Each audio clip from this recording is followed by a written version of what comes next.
Bem-vindo todos a mais um LabCast, que hoje vai debater aí um tema interessante, que é a pedagogia não linear. E a gente tem como convidados hoje o professor João Cláudio Machado. Ele é professor da Universidade Federal do Amazonas e líder do Núcleo de Estudos em Pesquisa no Futebol. Também é membro do LEP, orientando aí do professor Alcides, que é o nosso outro convidado, o professor Alcides Scaglia, coordenador do LEP Fute, fundador do LEP e co-líder do LEP. João, tudo bem? Bem-vindo ao nosso LEPcast.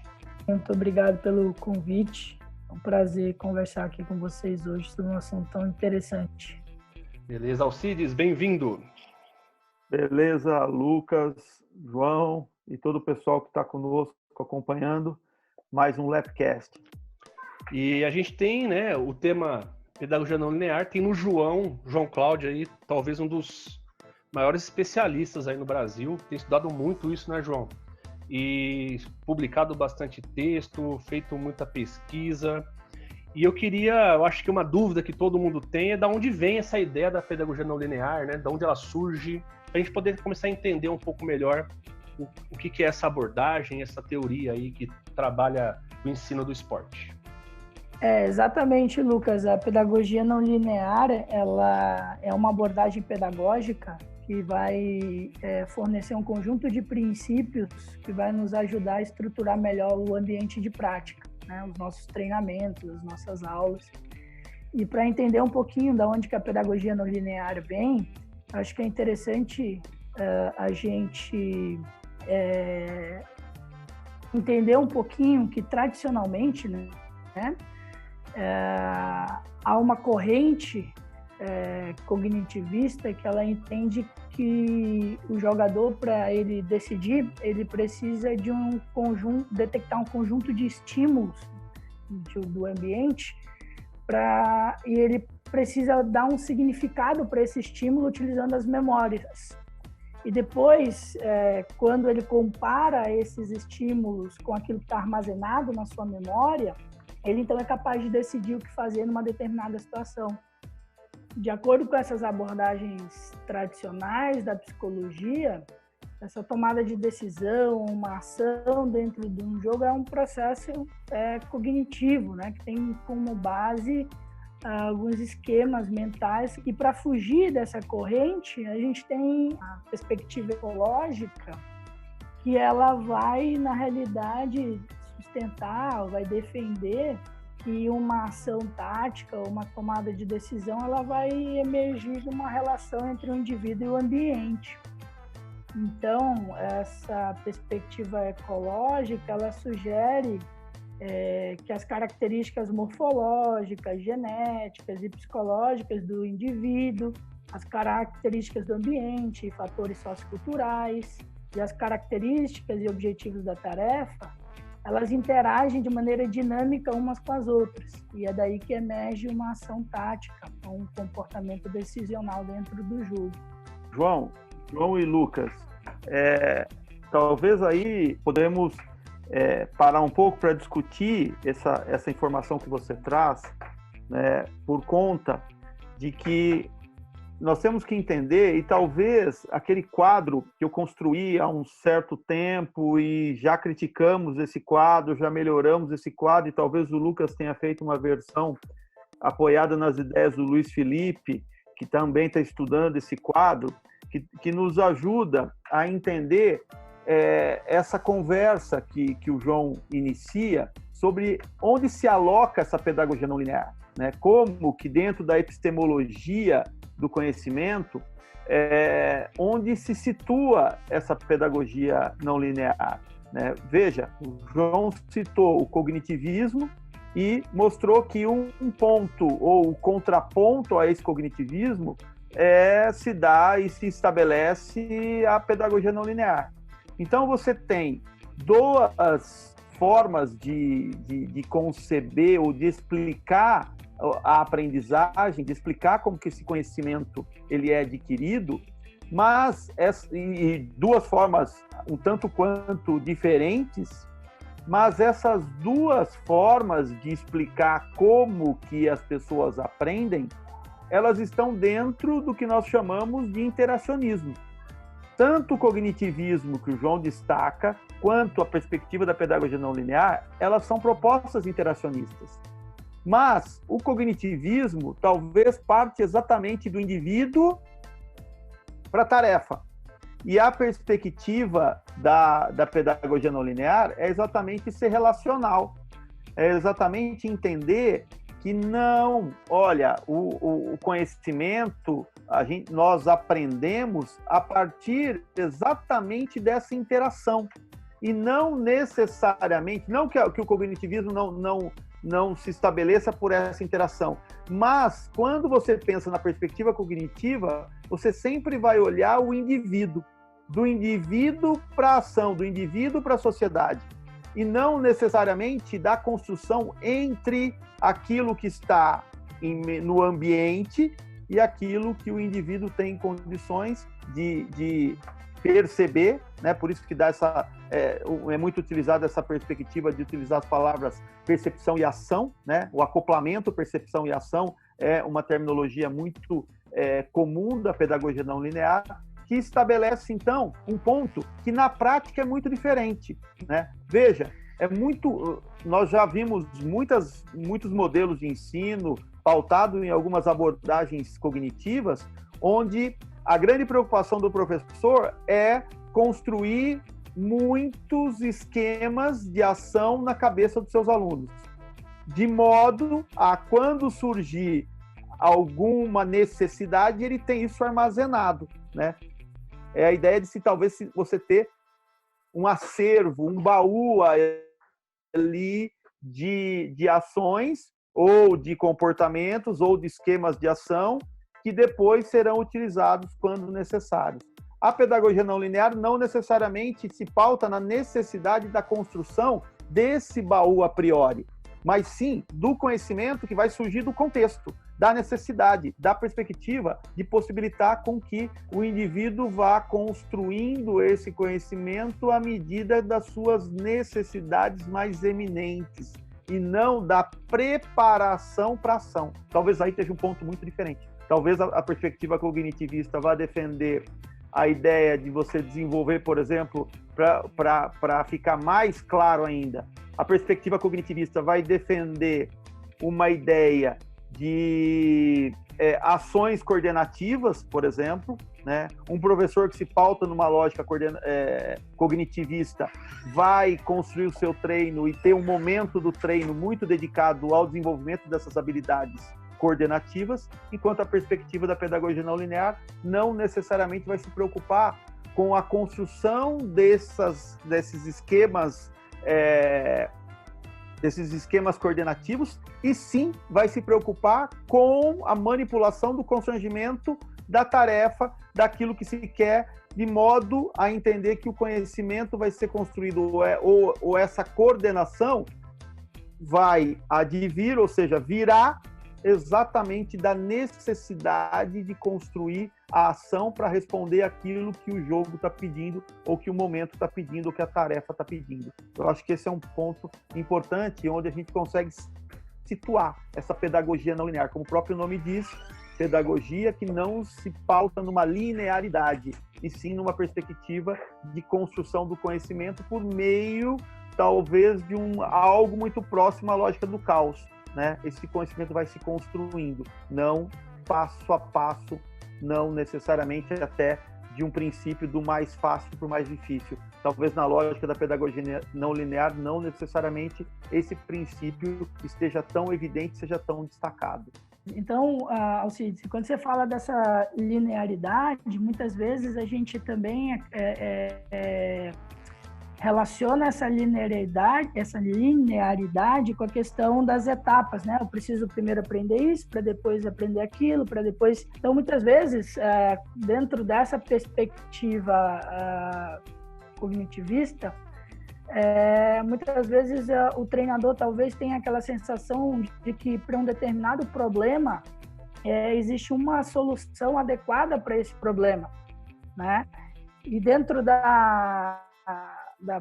dessa perspectiva ecológica, por realçar essa relação entre o indivíduo e o ambiente, eu parto também das necessidades que esse indivíduo tem, das suas características, para entender como promover situações de prática em que esse jogador possa desenvolver soluções que são únicas a ele.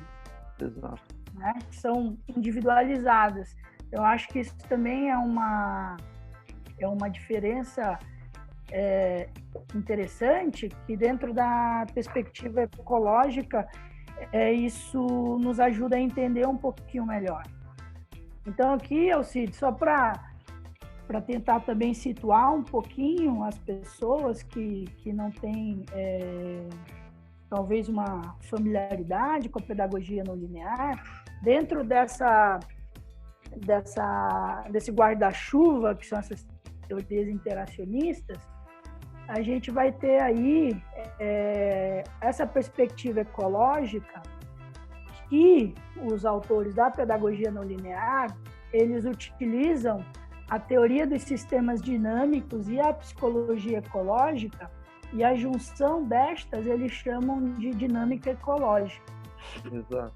Então, essa dinâmica ecológica nada mais seria do que essa junção aí, né, dessas duas teorias, para tentar explicar um pouquinho como que essa aprendizagem vai acontecer. Ou seja, é um marco teórico, certo, João? É um marco teórico na pedagogia não linear. E fundamentada principalmente no trabalho do Newell, a gente tem a Constraints-Led Approach, que seria, sei lá, talvez a abordagem baseada em constrangimentos, que é da aprendizagem motora, e que vai buscar explicar a aprendizagem por meio da interação dinâmica que existe entre algumas categorias de constrangimentos, que seriam os constrangimentos do indivíduo, né? Suas características morfológicas, genéticas, psicológicas, do ambiente, a estrutura física do ambiente, né? As características, questões sociais, e também da tarefa, os objetivos, o que eu preciso fazer para manter a posse da bola, por exemplo, no caso dos jogos esportivos. A lógica e a interação. Então, essas três categorias de constrangimentos, elas não atuam de maneira isolada, elas atuam de maneira simultânea. Então, o comportamento ele surge a partir da interação entre esses constrangimentos. Só que aí, a abordagem baseada em constrangimentos, ela busca compreender como que a aprendizagem acontece, mas do ponto de vista da aprendizagem motora. E é aí que a pedagogia não linear entra, porque a pedagogia não linear, ela vai, ao compreender que a aprendizagem desses pressupostos, né, da Constraint-Led Approach, que está sustentada na dinâmica ecológica, como que eu preciso estruturar o meu ambiente de treino para que essa aprendizagem aconteça. Né? Então, a pedagogia não linear ela vai surgindo a partir daí, entender esse marco teórico. Ô, João, então a pedagogia não linear ela tem como primeira abordagem, pensando o ensino-aprendizagem, uma relação mais com a questão do movimento, do padrão motor, do que essa significação que a gente vem tentando fazer para entender para as questões táticas, mas inicialmente ela começa com essa questão mesmo motora. É ali que iniciam os estudos. Exatamente. Tá. Tanto é que a maior parte desses estudos que surgiram até mesmo com jogos esportivos, coletivos, eles focaram muitas vezes na ação do remate, então assim, focando na estrutura do movimento do atleta, né? Aí é lógico que com o passar do tempo, e principalmente em decorrência dos trabalhos dos portugueses, eles vêm ampliando isso para uma perspectiva mais ampla, né, de ação tática. Legal. O importante é as pessoas entenderem que quando nós estamos falando em aprendizagem motora, né, nós não estamos mais falando daquela aprendizagem motora que nós classificamos dentro de uma linha mais desenvolvimentista, pautada numa perspectiva mais behaviorista e comportamental. Esta aprendizagem motora é, na verdade, uma aprendizagem motora que rompeu com essa perspectiva paradigmática mais cartesiana, mais positivista, e entendeu que a aprendizagem motora só faria sentido no momento em que ela se conectasse à dinâmica ecológica. Quem é um pouco mais velho, estudaram, por exemplo, o Galahu, quando o Galahu explicava a aprendizagem motora por meio de uma pirâmide, e falava lá das habilidades rudimentares, das habilidades básicas, das habilidades específicas, a partir de um modelo de pirâmide. Quem é mais novo não estudou o Galahu dentro dessa perspectiva, mas estudou o Galahu, que é o grande teórico da aprendizagem motora, procurando explicar a construção ou o desenvolvimento motor a partir de um desenho de uma ampulheta. E óbvio que foi decisivo para esse entendimento e renovação do pensamento do Galahu todos os conhecimentos produzidos pelo Bonfenbrenner, né? E aí você tem um Galahu, e nesse momento o Rui Krebs foi muito importante, porque o Rui Krebs estava junto com o Galahu. O Rui Krebs foi um grande professor que nós tivemos aqui, ele foi da minha banca do doutorado, infelizmente faleceu, né? Mas foi um dos maiores, talvez, estudiosos do desenvolvimento motor, junto com o Gotani aqui no nosso país, mas talvez o Rui Krebs foi o primeiro a introduzir essa ideia da aprendizagem motora, tendo uma influência muito grande da psicologia ecológica e mais ainda a teoria dos sistemas dinâmicos. E aí você tem, então, essa perspectiva da aprendizagem motora, obviamente, aparecendo aqui na pedagogia não linear. Então, essa ressalva é importante para que as pessoas não confundam e não pensem que quando a gente está falando de aprendizagem motora e mantendo essa relação com a pedagogia não linear, nós estamos falando de uma proposta desenvolvimentista. Longe disso, longe disso. Tentando pensar numa aplicação disso que você falou, Cid, seria mais ou menos esse tipo de olhar para a aprendizagem motora. Ela vem dar subsídio para aquilo que a gente debate há muito tempo, de que o gesto técnico não deve ser padronizado, mas deve ser fruto da ação do jogador frente aos problemas que o jogo propõe para ele, né? Exato, ou seja, acabou com a lógica. Exato. Acabou com a lógica do padrão de movimento. A gente já falava isso aqui há muito tempo, mas o legal é que eles vêm trazendo estudos que vão mostrando. Eu li algum desses estudos que olham mais para o desenvolvimento motor ou para essa questão da aprendizagem motora baseada na PNL, na pedagogia não linear, e é legal que eles vêm justificando isso, ó. A mudança do ambiente modifica o movimento para a resolução do problema. E aí eles vão dando pistas mais concretas para a gente falar, ó, isso que a gente falava baseado nos autores mais clássicos, né, que a gente vem trazendo, agora está sendo estudado, verificado, e as evidências estão mostrando que realmente a ideia de padrão motor para depois haver uma diversificação, ela não é o caminho. A diversificação ela é fruto da minha relação com os problemas que o ambiente me propõe. Ela acontece constantemente. Exato. E quebra com essa lógica de vamos construir um padrão motor padronizado e depois eu vou adaptar. Eu sempre argumentei, mas por que eu construo algo para depois adaptar se eu vou ter que adaptar? Esses estudos vêm mostrar isso, né? Essa base teórica. Isso é pedagogia não linear. Exatamente. Isso é não linearidade. Exato. É o conhecimento sendo construído não de uma lógica linear. E o legal, quando você falava antes, você explicava exatamente a linearidade. Primeiro eu faço isso, para depois aquilo, né? Agora não. É exatamente essa relação do indivíduo com a tarefa e o ambiente é que vai gerar esse contexto de aprendizagem, né? Por isso que é tão importante essas discussões que vão ajudar cada vez mais a gente desenvolver as ideias na pedagogia do jogo, né? Na nossa proposta, principalmente quando a gente fala de potencialidades e possibilidades. Elas são muito facilmente linkadas a essa perspectiva. E aí eu acho que é um pulo, né, João? Perdão, mas eu acho que é um pulo para a gente ir do movimento para a questão de olhar para os aspectos táticos do jogo, né? É o próximo pulo, né? Eu olho primeiro para o movimento e falo, o jogo vai me dando demandas. Peraí, o que o jogo faz comigo então? E aí a gente vai cair no jogo, nas relações estratégico-táticas, né? É o próximo passo. É isso que acontece, né, João, com os estudos. Isso. E eu acho que também é importante fazer uma ressalva que a gente também precisa entender, e eu acho que a pedagogia não linear ela vai nos ajudar um pouco nisso, também tirar o foco, por exemplo, do movimento, ou da necessidade de se padronizar um movimento, porque para cada indivíduo, em função dos seus constrangimentos individuais, eles vão ter soluções de movimento que são específicas, que são individualizadas. Então, isso para estimular a criatividade é fundamental nos nossos jogadores, né? Nos jogadores durante esse processo de treino.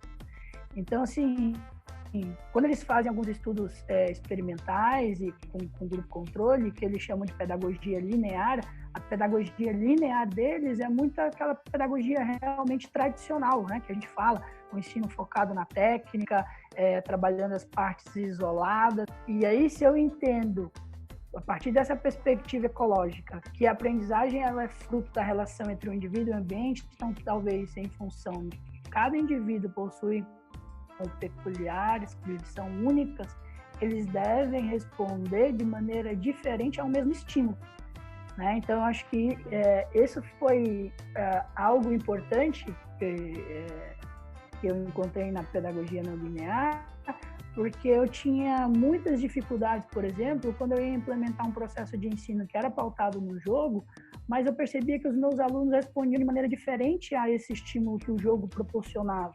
E eu precisava, então, encontrar uma ferramenta que potencializasse a aprendizagem de todos esses meus alunos, né? Que apresentam características diferentes, níveis de desempenho diferentes. Então, eu acho que dentro dessa perspectiva ecológica, a gente não foca no movimento em si, né? E a gente não foca no indivíduo apenas, a gente foca na relação entre eles. E eu acho que isso, a pedagogia não linear, ela vem ajudar, né?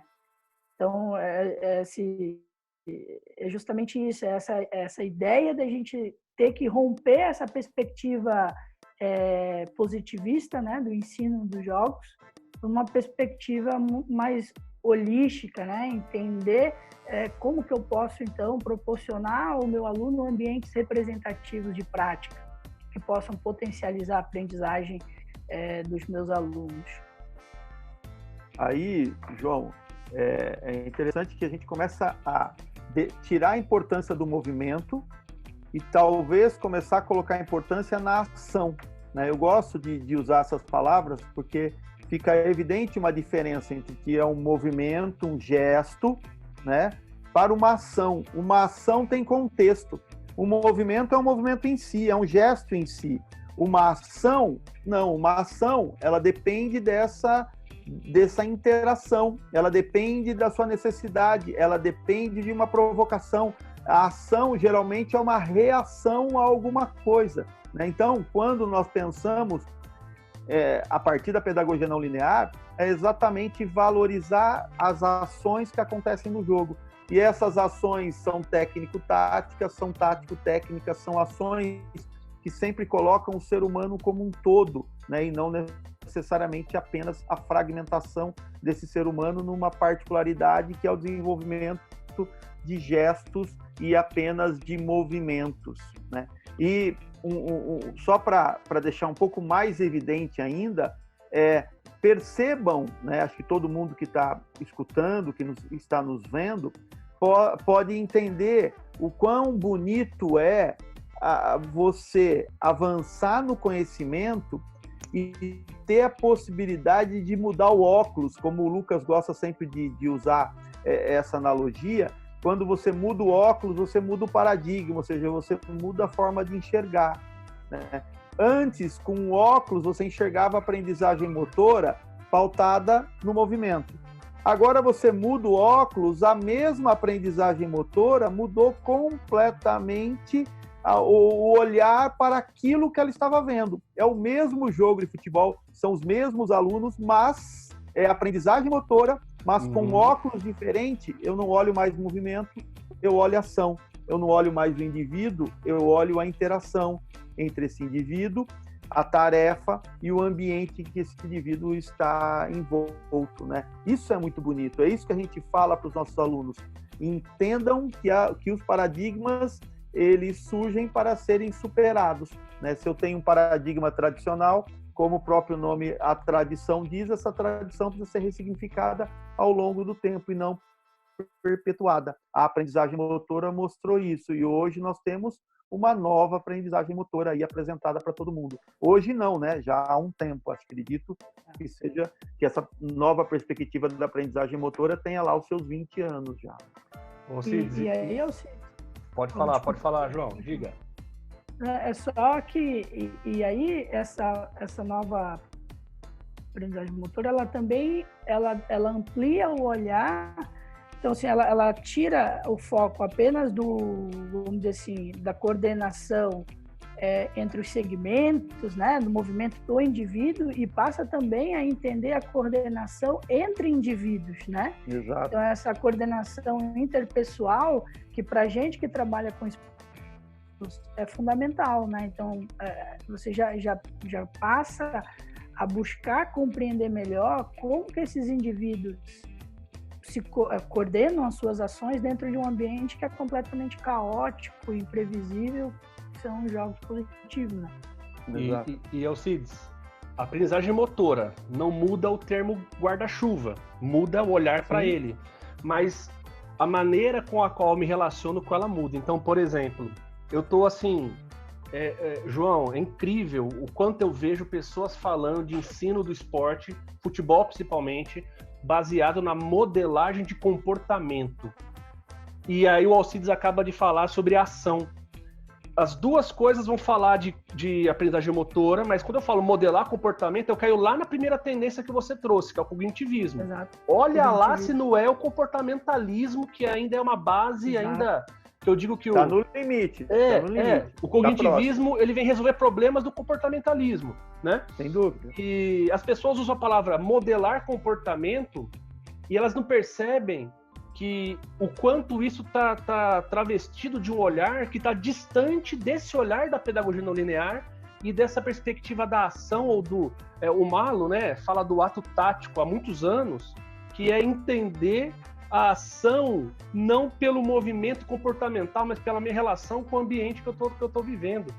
E é o mesmo paradigma, perdão, é o mesmo nome, aprendizagem motora, mas eu não estou falando mais de modelar comportamento, estou falando de olhar para a ação. Quando eu falo olhar para a ação, eu levo em consideração tudo isso que você está trazendo. Então, quando a gente fala comportamento, a gente tem que entender de onde vem essas palavras, para não tomar cuidado de começar a tomar rasteira e achar que está falando uma coisa, mas está falando outra. E dá a entender coisas diferentes, né? Então tem que tomar um certo cuidado na hora que vai falar sobre isso, porque é muito complicado. A quantidade de pessoas falando modelar comportamento, e isso a gente tem chamado de joystick coach, o treinador joystick, que manda no atleta como se fosse um joguinho de videogame, né? Mas vamos lá, João. Estamos entrando aí na pedagogia do esporte, novas tendências, né? O que a gente vai conseguindo aí com a pedagogia não linear em relação a isso? Então, Lucas, o que me levou a estudar a pedagogia não linear? Na realidade, foram alguns desafios que eu tinha na época que eu treinava, né? Que eu era treinador. Então, assim, recém-saído da faculdade, estudando muito essa perspectiva da pedagogia do esporte, que entende que o jogo seria uma ferramenta importante para potencializar a aprendizagem dos nossos alunos, eu percebi que eu tinha muita dificuldade em implementar isso dentro do meu contexto de treino, porque eu tinha jogadores que tinham níveis completamente diferentes uns dos outros. E quando eu passava, ou quando eu planejava alguns jogos para os meus alunos, eu percebia que uns aprendiam mais, outros aprendiam menos, uns não conseguiam responder da melhor maneira possível dentro daquele jogo. E eu tinha uma certa dificuldade em operacionalizar isso, né? Então, e aí já tem vários estudos que de fato mostram que o desempenho e as ações dos jogadores dentro dos jogos é diretamente influenciado pelos constrangimentos individuais, como o nível de desempenho, o nível de compreensão tática que cada um tem do jogo. Então, isso gera um desafio muito grande, que eram os naquela época. Como é que eu vou gerir, então, um ambiente de aprendizagem, um ambiente de jogo, para potencializar a aprendizagem dos meus jogadores, né? E da minha equipe? E como é que então eu vou criar tarefas, que seriam jogos, que conseguissem promover uma aprendizagem significativa para os meus jogadores, né?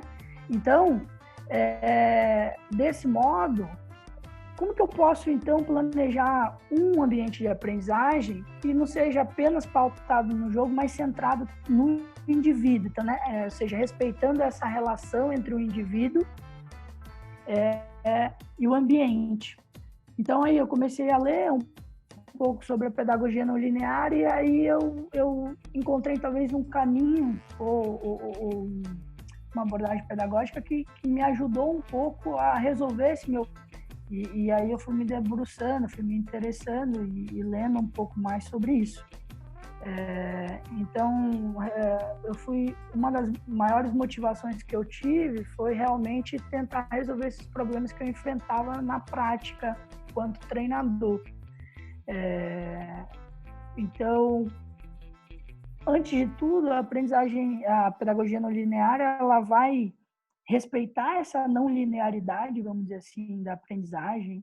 A aprendizagem, ela apresenta uma natureza que não é linear. Então, não é simplesmente passando um conjunto de conhecimentos que eu tenho para o meu jogador para fazer com que ele aprenda alguma coisa. Então, essa pedagogia não linear, o foco dela é na relação, na interação entre o indivíduo e o ambiente. Então, eu comecei a encontrar aí algumas pistas que talvez me levassem a resolver esses problemas do treino, né, do campo.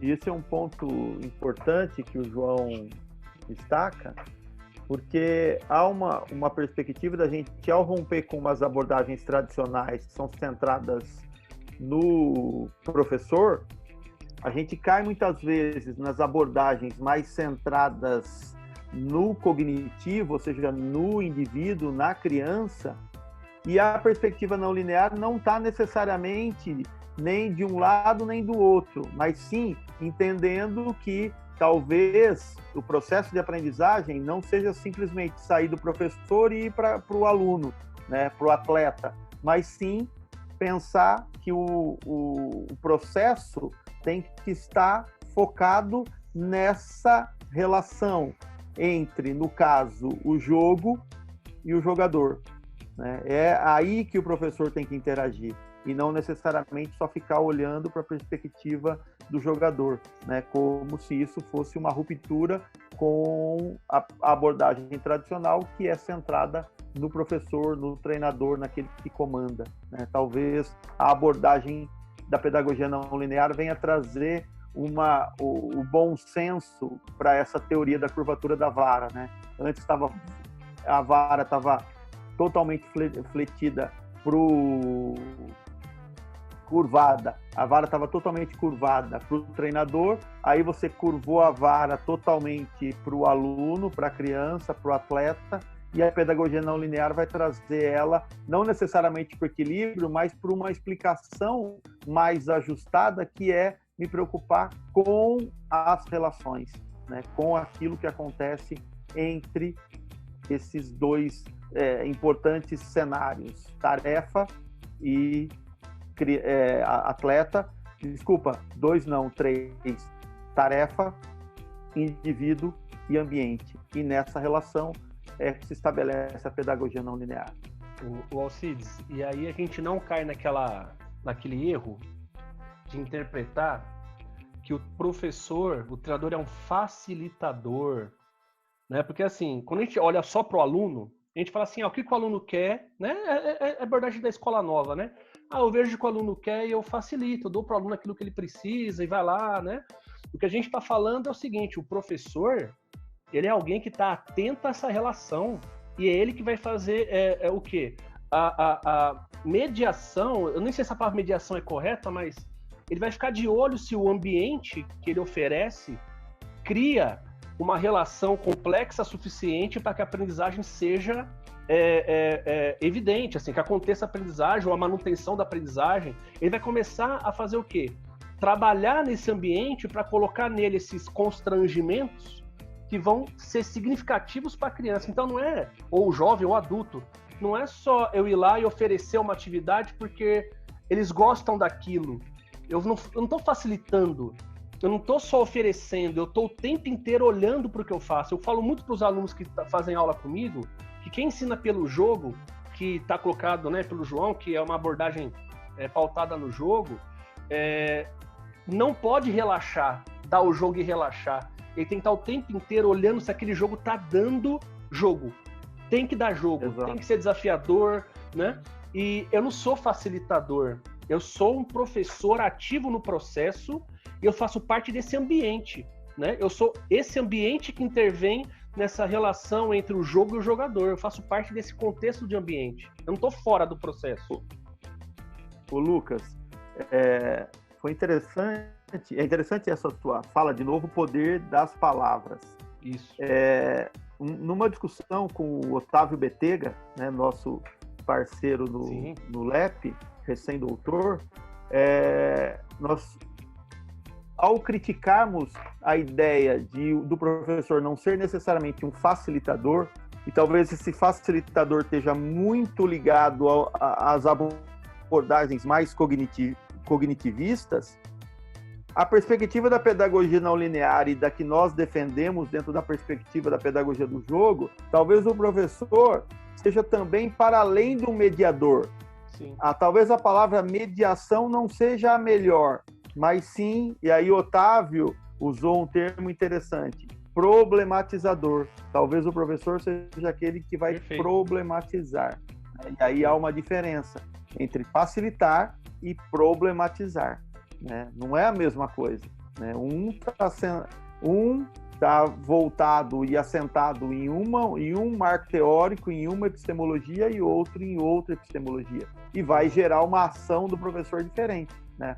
Eu olho para a tarefa, eu olho para o meu aluno, eu não vou simplesmente me preocupar com a facilitação, mas eu vou me preocupar com a problematização. Mas essa problematização não é simplesmente problematizar no sentido de deixar cada vez mais difícil, não. Mas é de deixar cada vez mais ajustado ao nível do meu aluno. E aí entra naquilo que o João tanto destaca, que é a perspectiva de conseguir fazer manipulações que possibilitem ao jogador responder aquilo que o jogo está pedindo, que é o que você acabou de dizer.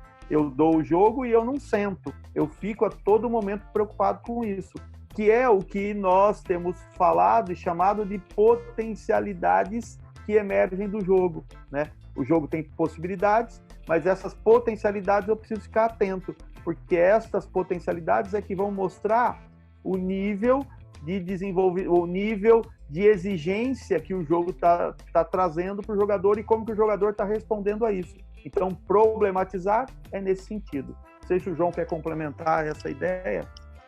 Exato, Alcides. E eu acho que aí, essa etapa é a mais complicada. Porque se a gente entender, eu acho que assim, talvez um pouco mais fácil, não sei se dá para dizer assim, a gente entender quais são as possibilidades daqueles jogos que a gente pretende trabalhar, daquilo que a gente quer que os nossos alunos aprendam. Mas ajustar essa tarefa às demandas do aluno para fazer com que esse jogo gere potencialidades que são únicas a esse indivíduo é o mais difícil. Então, essa sensibilidade pedagógica é algo que exige do treinador, do professor, um conhecimento muito grande, né? Um estudo para ter um domínio sobre como fazer. E não só como fazer, como a gente estava conversando esses dias, né? Como fazer, tem vários artigos que falam, se manipular isso, vai fazer aquilo, se fazer isso, vai fazer aquilo. Bom. Mas é quando fazer e por que fazer. Né? Esse é um ponto importante, hein? Esse é a chave. O João toca no ponto que é crucial. Né? Não basta o como. O como é fácil, é relativamente fácil. Agora, o quando é o preciso, é a sensibilidade pedagógica e principalmente o porquê. Desculpa, João, só queria enaltecer essas 3 palavras. Não, então, eu acho que isso, a pedagogia não linear, ela foi me levando assim para um caminho que me permitiu talvez trabalhar algumas estratégias, que foi como a gente chamou na tese, estratégias pedagógicas, né? Então, quais estratégias pedagógicas a gente poderia utilizar para tentar respeitar essa relação entre o indivíduo, o ambiente, a tarefa, para potencializar uma aprendizagem, ou potencializar o desempenho, o comportamento tático dos jogadores, né, no caso do futebol, mas que tem estudos em diversas modalidades. Então, assim, a pedagogia não linear, então, um desafio dela é criar esses ambientes representativos de aprendizagem por meio de tarefas, que no nosso caso, e isso aqui também é importante, como a gente está assim, a gente trabalha com esportes coletivos, então no nosso caso, tarefas representativas seriam esses jogos. Mas aqui a gente precisa fazer um parênteses, será que todo jogo é uma tarefa representativa? Isso é algo que a gente precisa também pensar e refletir, acho que um pouquinho mais para frente, quando a gente falar dos princípios pedagógicos, eu trago algumas reflexões que talvez possam ser interessantes para a gente pensar nisso, porque eu acredito que não, porque vai depender do que eu quero ensinar e com quem eu estou trabalhando, né? Então, não é simplesmente separar uma equipe de um lado, uma equipe do outro, botar a bola ali e deixar que eles joguem, que aquilo ali é uma tarefa representativa. Sem dúvida. Aí a gente pode dar a ideia do jogar por jogar apenas, né? Pode ser talvez jogo, mas não necessariamente uma tarefa representativa. É isso que você está dizendo, né, João? Isso. É discutir o que é ser específico e o que é ser representativo, né? Especificidade e representatividade. Que a representatividade talvez esteja mais relacionada ao meu objetivo com aquilo que eu quero com um jogo, né? Então, assim, se eu quero trabalhar uma determinada competência com o meu aluno, pensando nas competências essenciais ali dentro da pedagogia do jogo, que tarefa vai ser representativa, ou seja, vai proporcionar aos meus alunos a ênfase dela. E talvez essa mesma tarefa, para um aluno ou para um grupo de alunos, seja uma tarefa representativa, mas para outro, dependendo do nível de desempenho que ele tenha, não venha a ser. E a gente foge daquela ideia, um jogo ali, então pronto, é pedagogia não linear, ou é pedagogia do jogo. Não, eu preciso conhecer o processo organizacional sistêmico, para que eu possa ajustar esse jogo às demandas, às necessidades do aluno e aquilo que eu quero alcançar enquanto objetivo que eu tenho ali dentro da minha aula, dentro do meu treinamento. Veja, eu acho, Lucas e João, que a gente começa a entrar num tema que é muito importante, mas vai exigir, acho que um outro Lab Sem Fronteiras e um outro Labcast. O que vocês acham? Eu também acho. Eu acho que a gente poderia estar fechando aí essa discussão meio sobre as bases da pedagogia não linear para que a gente possa, num outro momento, ir mais a fundo nessa discussão das tarefas. Concordo. Hoje já deu para a gente ter uma bela de uma exposição das ideias básicas dessa pedagogia não linear e de entender de como ela coaduna, como ela chega na nossa preocupação com a pedagogia do jogo a partir desse termo, né, tarefas representativas. É o que o João falou, não é juntar um monte de jogo um atrás do outro e falar que está fazendo pedagogia do jogo. E aí eu acho que a gente pode depois, João, com a sua presença, aproveitar e a gente debater isso um pouco mais a fundo numa próxima conversa pro pessoal. O que você acha? Não, com certeza. Eu acho que seria muito interessante, porque aí a gente começa a estruturar uma ideia de um processo organizado, né? Da necessidade de se pensar num processo que seja organizado, sistematizado, de modo a ter um controle um pouquinho maior, vamos dizer assim, da evolução do nosso aluno, do nosso atleta. Então, assim, eu acho que é muito importante a gente pensar, porque assim, uma coisa é entender a pedagogia não linear, outra coisa, no meu ponto de vista, é operacionalizá-la, né? Então, esse processo de operacionalização exige essa sensibilidade do professor, do treinador, em como ajustar essas tarefas, né? Então, esse processo de criação de tarefas representativas é um tópico até mesmo muito amplo. Concordo. Beleza. Acho que hoje, então, a gente vai caminhando aí para nosso finalmente, né, no nosso LabCast, no nosso Lab Sem Fronteiras. Queria agradecer demais, João, uma aula assim, maravilhosa para a gente, que só reforça aquilo que a gente crê, né, que essa outra maneira de olhar o esporte, como disse o Alcides, é o mesmo jogo, é o mesmo futebol, é o mesmo basquete, é o mesmo handebol, mas a gente está olhando de outra maneira. E depois que você entra nessa, não dá para voltar atrás. Eu não consigo hoje imaginar a possibilidade de pensar diferente disso. E o que você fez hoje foi dar fundamento, fundamentou muito do que eu acredito, do que o Alcides faz, do que você faz, e talvez abra a possibilidade de outras pessoas encontrarem fundamento para aquilo que elas também fazem e vão entendendo agora alguns porquês. Então, João, agradecer de verdade a sua presença, muito obrigado. Lucas, eu que agradeço o convite, Alcides. É um assunto realmente para mim muito interessante. Foi algo que eu estudei no doutorado e continuo estudando. E acho que abre um caminho aí muito grande e nos ajuda a pensar, a estruturar melhor esse processo de treino de uma maneira mais coerente. Que aula, hein, Alcides? Sem dúvida. E o interessante é ter no nosso grupo o João, né? Como você bem disse na abertura aí dos nossos trabalhos hoje, eu não tenho dúvida que é o maior especialista em pedagogia não linear e nós temos a grata possibilidade de vê-lo e escutá-lo, né, e poder aprender um pouco mais e conseguir fazer as relações, né, entre aquilo que a pedagogia não linear nos ajuda a fortalecer muitas das ideias que nós estávamos desenvolvendo e ajuda a discutir as evidências que nós temos produzido, que nós estamos produzindo.